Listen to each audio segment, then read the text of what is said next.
Olha, nós saltamos aí para o próximo vídeo, é Marcos capítulo 14, ou Marcos capítulo 9, no verso 14. Marcos 9, no verso 14 ao verso 29. Vamos ler o texto. Saltou aí para a próxima parte, os milagres versus os falsos profetas, parte 3, tá? Então, e quando aproximou-se, verso 14, e quando aproximou-se dos discípulos, viu ao redor dele grande multidão. Ao redor de quem? Dos discípulos. Jesus viu grande multidão e alguns escribas que disputavam com ele. E logo toda a multidão, vendo-o, ficou espantada e correndo para ele, o saudaram. E perguntou aos escribas, Jesus perguntou aos escribas, o que é que discutis com ele? E a multidão respondendo disse, mestre, trouxe-te o meu filho.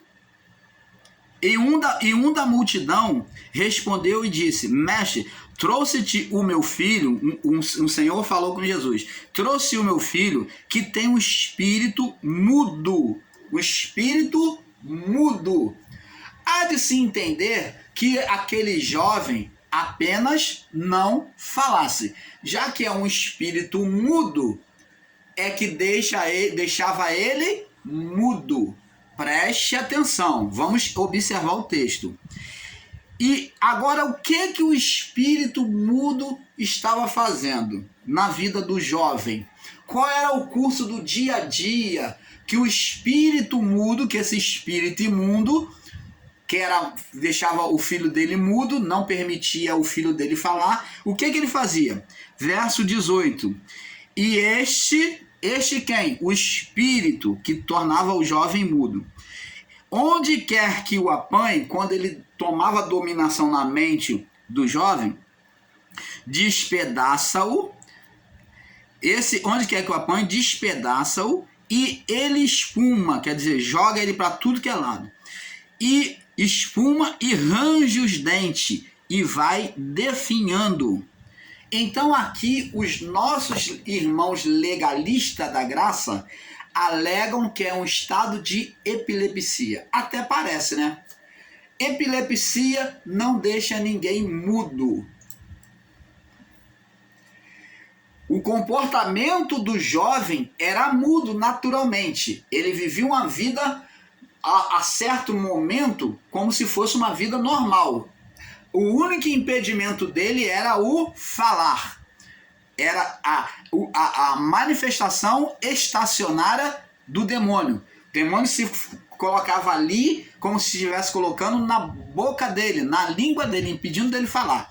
Mas o jovem, quando fora isso, ele fazia todas as coisas. Mas o que o pai desse jovem está dizendo, que determinado momento, esse espírito, ele fazia uma reviravolta. Ele tomava ele por completo.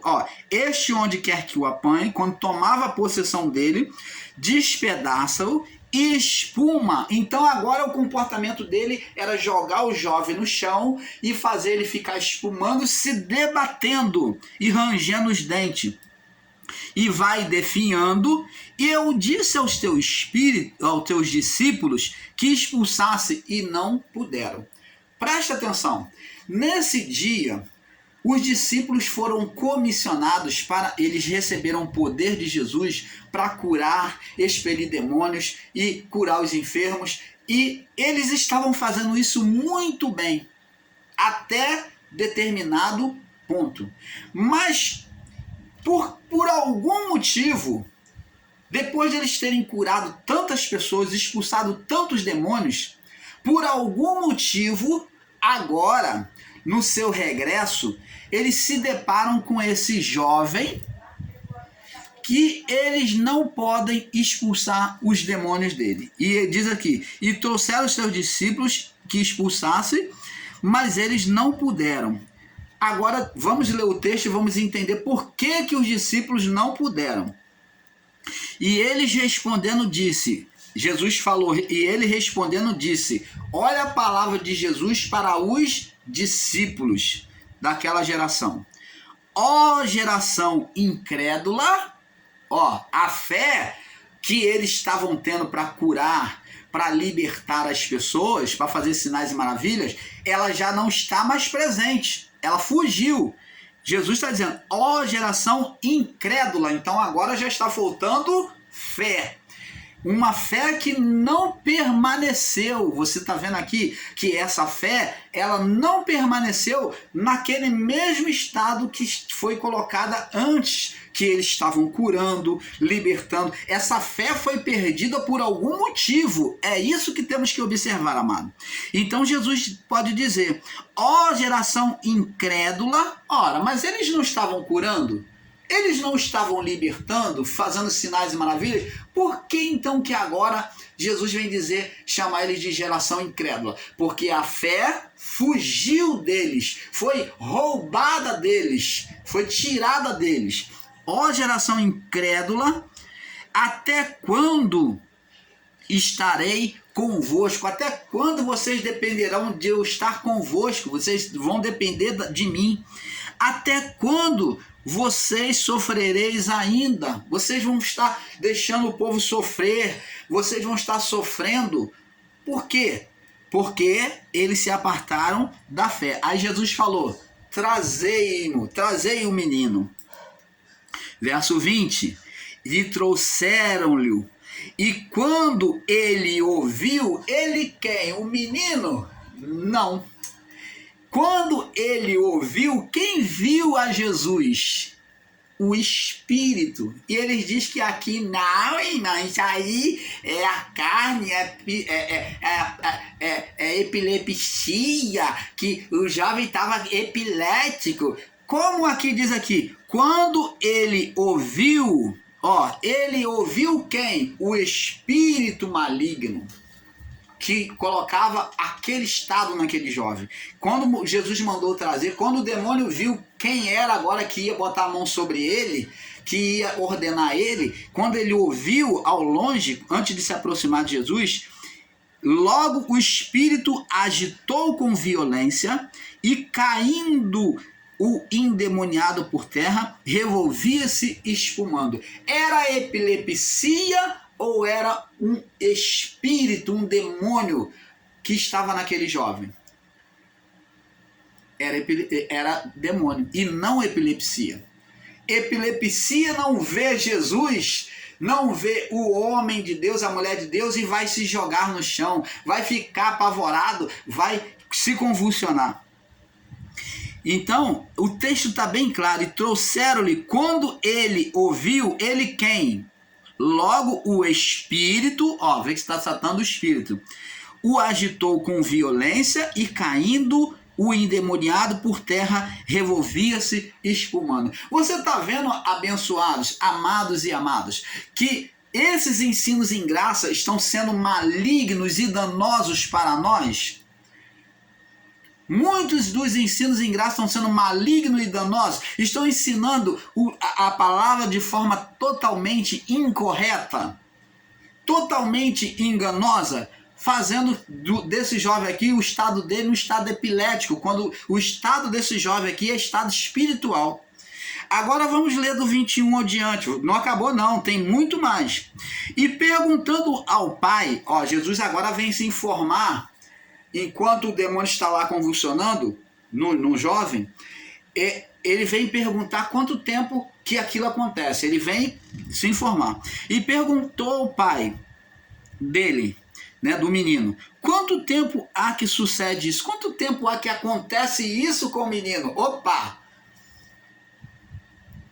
Quanto tempo é que de vez em quando acontece? Quando é que acontece isso? Aí o pai vem dizer aqui, ó, e ele disse, desde a infância, desde garotinho até o momento de jovem, de vez em quando o espírito pega ele e faz ele se convulsionar, se debater, espumar, ter uma manifestação parecida com epilepsia, mas é um demônio. Desde a infância. E muitas das vezes, ó, verso 22, muitas das vezes tem lançado no fogo, ó, muitas das vezes lança no fogo, epilepsia lança a pessoa no fogo, e na água. Então já o espírito imundo, ele vinha, era um espírito obsessor para causar maldade no corpo, na vida daquele jovem, para castigar aquele jovem. Esse espírito, de tempo em tempo, esse jovem foi chamado de jovem lunático, que era conforme a lua, que esses espíritos, conforme o tempo da lua, que esses espíritos, eles faziam essa reviravolta. Devia ser um momento em que eles, mediante os outros demônios vinham para aquele corpo daquele jovem. Lembra lá do demônio quando saiu dos porcos, quando saiu do jovem possesso, foi para os porcos? O que aconteceu com os porcos? Quando aquela legião saiu, os porcos se desesperaram e se afogaram no mar. Então significa dizer que quando os outros demônios vinham para a vida daquele jovem, que era de tempo em tempo, que era de lua, era lunático, então se juntava com aquele demônio que causava mudez, e então o estado daquele jovem se tornava pior do que o primeiro, se debatendo, se jogando no fogo, se jogando na água, espumando, se debatendo, se convulsionando, rinchando os dentes. Muitas vezes tem lançado, verso 22, muitas vezes tem lançado no fogo e na água para o destruir. Epilepsia tem vontade própria, irmãos? Aos irmãos ensinadores da graça, que diz que aqui era um estado epilético. Epilepsia tem vontade própria, a epilepsia escolhe, vou jogar, essa pessoa é epilética, vou jogar ela no fogo. Toda vez que eu ver um fogo, eu vou jogar ela no fogo. Ou vou jogar na água. Vou buscar destruir ela. Mas se tu podes fazer alguma coisa, tende compaixão de nós. Ali implorou o Pai. E nos ajuda. E Jesus disse, se tu podes... Jesus disse, se tu podes crer, o necessário que Jesus queria dele é apenas a fé. Se tu podes crer, tudo é possível ao que crê. Significa dizer, Jesus está falando, o milagre só acontece diante daquele que crê. É mediante a fé, como lemos em Hebreus capítulo 11, verso 6. É necessário que aquele que dele se aproxima, creia que ele existe e que é galardoador daquele que o busca. Então, Jesus falou a mesma coisa para esse homem. Se tu podes crer, se você pode crer pelo seu filho, interceder por ele com fé, olha a intercessão da fé. Como houve a intercessão também do centurião pelo seu servo. Mestre, diga apenas uma palavra e o meu criado ficará curado. O servo dele estava também endemoniado. O servo dele estava terrivelmente endemoniado. E também, da mesma forma, o filho da mulher, a mulher que pede pelo filho, a mulher cananeia, que pede pelo filho endemoniado também. Então, intercessão, como aqueles homens que descem o paralítico diante de Jesus, né? E Jesus, diz a palavra, Jesus vendo a fé deles, vê que tudo isso é intercessão de fé.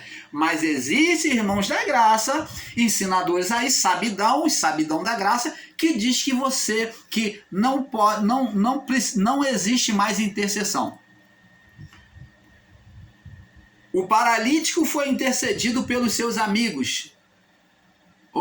Foi intercedido pelos seus amigos. Subiram o seu esquife, amarrou o lençol até diante de Jesus numa casa cheia que ele não podia entrar com seu amigo. A mulher cirofenícia e pediu pela sua filha que estava endemoniada. O centurião pediu pelo seu servo que estava endemoniado. E Jesus curou e libertou tanto um quanto o outro. Poder da intercessão. Agora Jesus vem usar o mesmo termo. Se tu podes crer, Jesus está dizendo, intercede por ele, crer por ele. E tudo será possível ao que crê. Poder da intercessão. Quando Jesus viu o paralítico baixar diante dele, os homens não falaram uma palavra. descobriram o telhado naquela casa cheia, onde ninguém podia entrar. Então os homens subiram, olha o sacrifício que eles fizeram, olha a fé. Só crendo mesmo para fazer isso. Esse malabarismo todo, só crendo que o seu amigo seria curado por Jesus. Eles descobriram, amarraram lençóis, o esquife, aquele leito, e desceram diante de Jesus. Jesus, vendo a fé deles, disse ao paralítico: olha, a fé intercessória, digo mais, revelação do Pai para você. A fé intercessória é capaz de você até trazer o perdão de Deus para o seu familiar. Não foi o caso de Jó em relação aos seus filhos, que oferecia sacrifício pelos seus filhos para que, caso eles tivessem pecado, Deus viesse perdoar os seus pecados? E os amigos do paralítico também fizeram da mesma forma, intercederam por eles. Jesus, vendo a fé deles, olhando para cima, vendo a fé deles, disse ao paralítico: perdoado te são os teus pecados. Por quê? Porque o perdão do pecado era o mais necessário ali, porque aquele homem estava preso àquele estado de paralisia por causa de uma condenação. Ele não tinha condição de sair daquele estado de paralisia sem retirar a condenação espiritual. Por isso ele disse ao paralítico: perdoado te são os teus pecados. E depois ele disse: agora te digo, levanta, toma o teu leito e anda. Vai e não peques mais. Então, o pecado naquele momento, pela intercessão, também foi perdoado, porque o pecado foi extremo, a intercessão foi extrema a ponto de perdoar, de mover o coração de Jesus para perdoar o pecado daquele homem que foi baixado diante deles, vendo a fé dos seus amigos. Então ele disse: se podes crer, tudo é possível ao que crer. E logo o pai do menino, verso 24, Marcos 9, 24. E logo o pai do menino, clamando com lágrimas, disse: olha a necessidade desse pai. Ele disse: eu creio. Essa confissão que tem que estar em nós, amados e amadas, de todo aquele que quer alcançar o milagre de Deus, que quer se aproximar, quer ver a manifestação de Deus na sua vida, na sua família, no seu lar, tem que ser essa: eu creio. Não caia nesse ensino de estagnação da fé, de incredulidade, aonde se ensina que Deus não cura mais, que Deus não se manifesta mais, que não há mais intercessão. Não caia nessa, porque eles estão roubando de você a sua fé. Esses ensinos em graças aí são ensinos demoníacos e diabólicos que estão retirando aquilo que você tem. Estão roubando a sua fé. Por isso que Jesus disse: o diabo veio senão para matar. O diabo, que é a manifestação dos espíritos, dos demônios na carne do homem, atuando sobre a vida do outro homem contra você. Ele veio senão para matar, roubar e destruir. E esses homens estão sendo usados para roubar a sua fé, para tirar de você, roubar a certeza de que Deus cura, de que Deus liberta, de que Deus transforma, de que a língua dos anjos são a língua de Deus por meio de você, para edificar o seu espírito. Porque eles dizem que a língua dos anjos não existe mais, que é babalachúria, que ainda ficam debochando, buscando roubar a sua fé. E o irmão Paulo, coitado, ingênuo, quase que embarca nisso, chegou a confessar junto com eles aí. Você vê em alguns vídeos meus aí lá embaixo, em que na meninice também ensinei com erro, e hoje venho aqui reparar os meus erros. As línguas são dos anjos, e elas que nos edificam espiritualmente. Porque a palavra de Deus diz que aquele que fala em língua edifica a si mesmo. E você precisa se deixar falar em língua dos anjos, sim, para você ser fortalecido espiritualmente. Mas esse é um assunto para o próximo vídeo que vem agora. Vamos nos aprofundar bem fundo para eles não ter argumento algum, porque provando que esses homens estão agindo de forma maligna. Então, eles estão roubando o direito da sua intercessão. Eles estão roubando de você a certeza de que Jesus cura ainda hoje. É claro, se você não crê, você não vai ver o milagre. Como os discípulos, quando perderam a fé, depois de terem curados, terem libertado vidas, terem feito sinais e maravilhas, de repente perderam a fé. E agora, diante desse jovem, não puderam fazer nada. Por isso, o pai daquele menino trouxe a Jesus. Cadê a fé dos discípulos? Eles perderam. Sem fé é impossível agradar a Deus. Jesus falou para o pai do menino: se tu podes crer, não há limite para a fé. É isso que ele está dizendo, não há limite para a fé, porque tudo é possível àquele que crê. E logo o pai do menino, clamando com lágrimas, disse: é isso que Jesus quer ouvir de nós, irmãos. Volte a sua fé, para você ver a manifestação espiritual de Deus na sua vida. Volte a sua fé, que foi roubada de você com esses ensinos em graça. Deixe voltar a sua fé. Creia que Deus cura, creia que Deus expulse demônio por meio de você e do seu próximo. Creia que você, por meio das línguas, é edificado em Deus. Se deixe falar em língua dos anjos. E ele disse: eu creio, Senhor, ajuda-me na minha incredulidade. Ele pediu misericórdia e foi humilde. Me ajuda na minha pouca fé, na minha incredulidade. Ele sabia que, sendo incrédulo, sem fé, eles, como os discípulos, não mais fariam milagre, não mais veria o milagre. Então ele disse: me ajuda na minha incredulidade, na minha falta de fé. E Jesus, vendo a multidão, vendo que a multidão concorria, a multidão estava ali apreensiva, doida para ver se iria acontecer o milagre ou não, repreendeu o espírito imundo. Vê que era um demônio, não era epilepsia, espírito imundo. Aos ensinadores em graça aí, que estão ensinando que era epilepsia, você está ensinando de forma maligna e diabólica, porque é espírito imundo e não epilepsia. E repreendeu o espírito imundo, dizendo: espírito mudo, lá no início do texto, dizia que era apenas mudo, mas ele também agia de forma de surdez, quando ele estava possesso. Espírito mudo e surdo, eu te ordeno, sai dele e não entre mais neles. Então aquele estado de mudez, de surdez, era provocado, sustentado por um espírito imundo.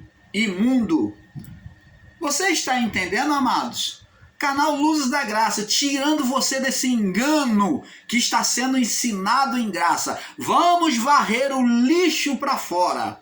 Vamos retirar de nós, já que você, meu irmão, minha irmã, busca a verdade. Se você é uma pessoa de Deus, que tem prazer nas coisas de Deus, então você tem que admitir a verdade.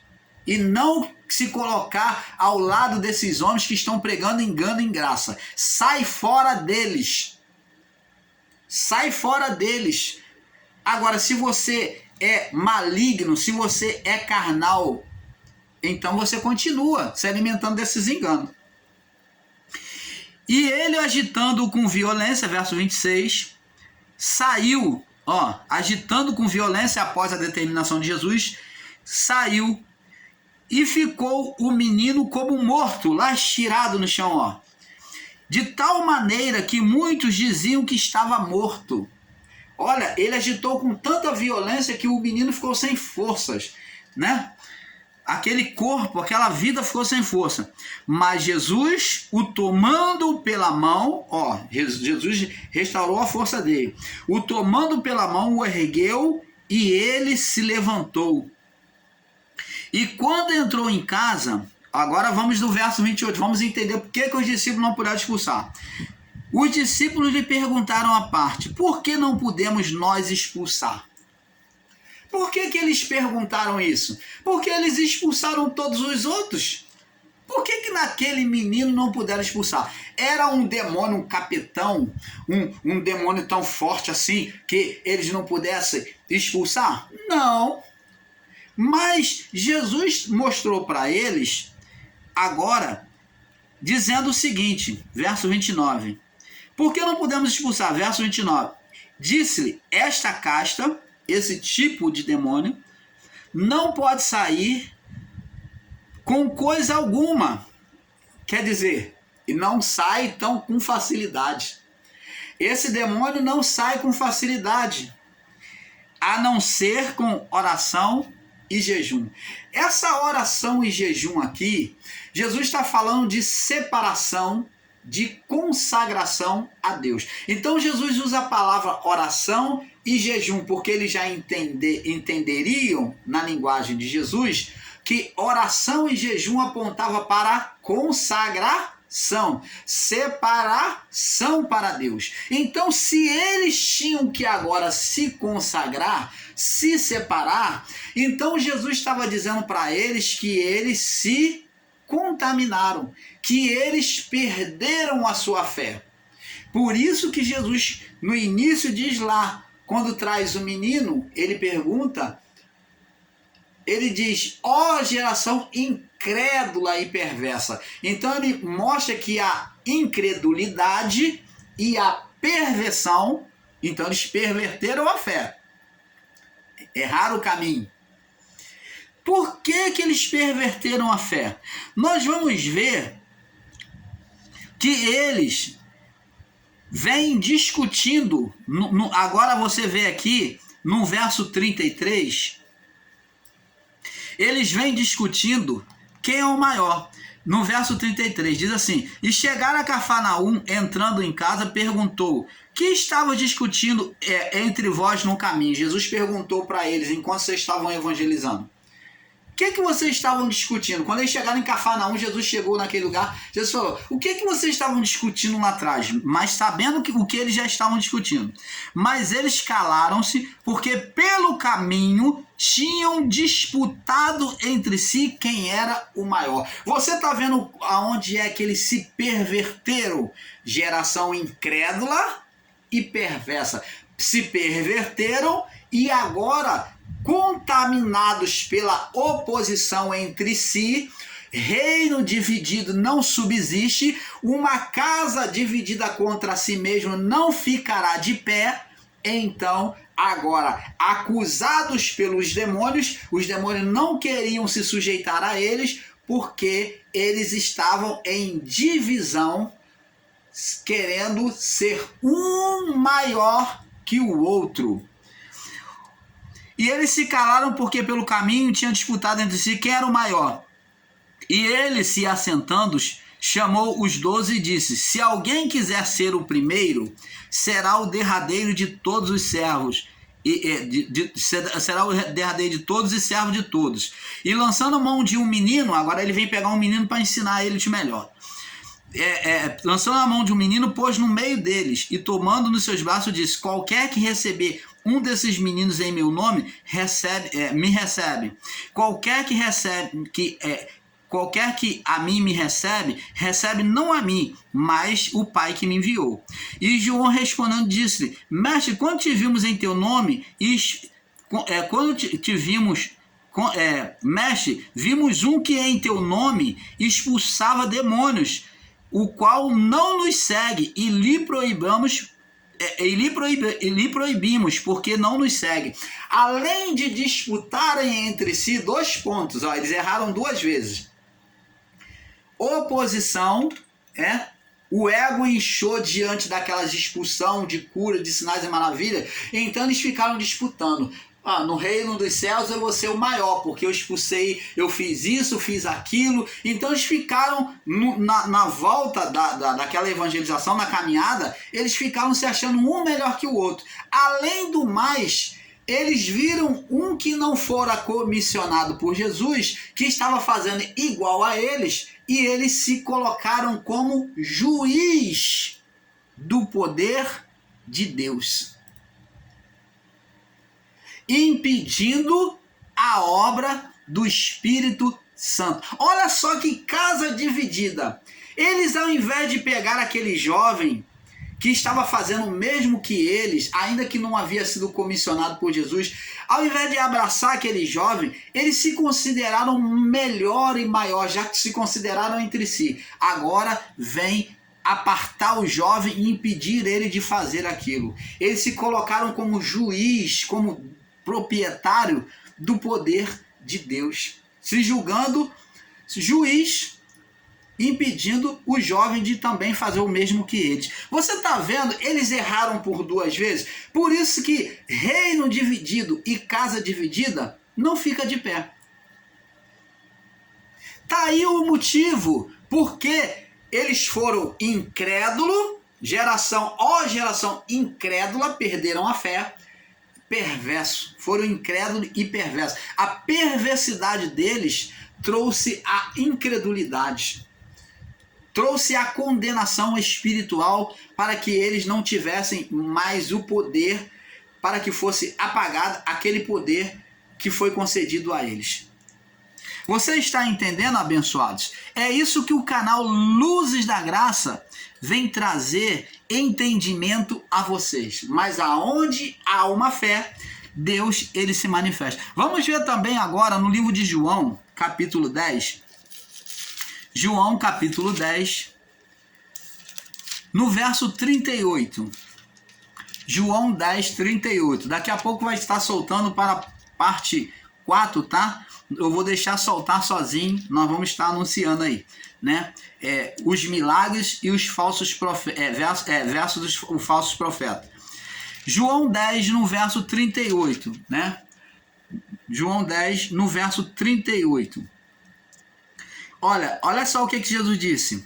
Se eu faço a obra de meu Pai, não acrediteis, mas se as faço e não credes em mim, crede nas obras para que conheçais e acrediteis que o Pai está em mim e eu nele. Então Jesus ele mostra que é necessário se crer em Deus, nem que fosse pelas obras. Por isso que Jesus ele estava demonstrando as obras para que houvesse e abrisse uma fé naqueles que vissem os sinais. Então a fé estava sendo movimentada ali para que muitos abrissem a fé neles, né? A fé no coração deles. João capítulo 14, no verso 11, vamos ler. João 14, no verso 11, diz assim,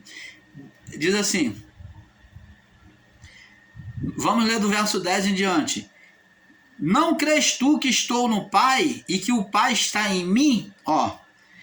As palavras que vos digo, não as digo de mim mesmo, mas o Pai está em mim, é que faz as obras.